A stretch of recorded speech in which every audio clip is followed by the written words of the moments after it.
Guys, आज मैं फिर हाजिर हूँ ज़िंदगी की कौसतज़ा लाइव रेम्बो के साथ। आप पीछे देख सकती हैं कि आज है बर्थडे पार्टी जिसकी डेकोरेशन चल रही है और ये एक मेरी बहुत अच्छी और अजीज़ दोस्त की बर्थडे है। आप पीछे देखें, मैं आपको दिखाती हूँ।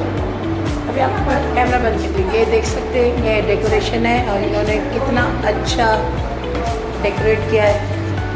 तो अभी सेलिब्रेशन भी स्टार्ट होने वाली है। तो इन्होंने जो कलर यूज़ किए हैं ब्लैक और रेड, बहुत अच्छी मैचिंग है। चलिए कंटिन्यू रखते हैं आगे, मैं अपना गिफ्ट भी आपको दिखाती हूँ।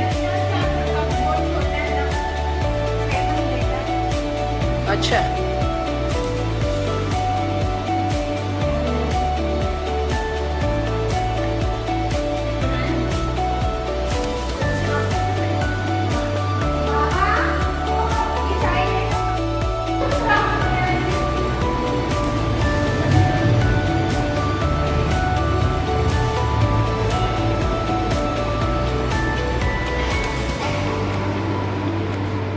केक भी आ चुका है, आप देख सकते हैं। Happy birthday madam Najma.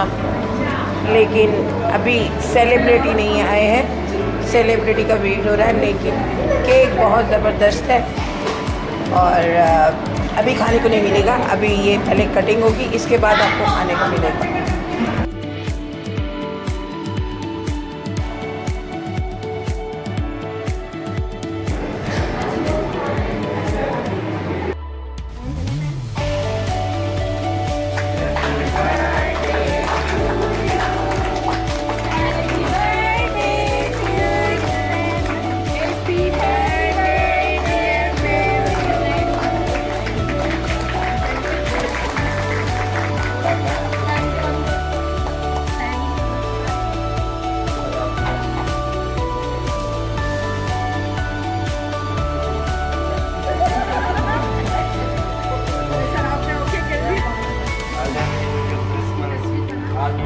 आ गया है।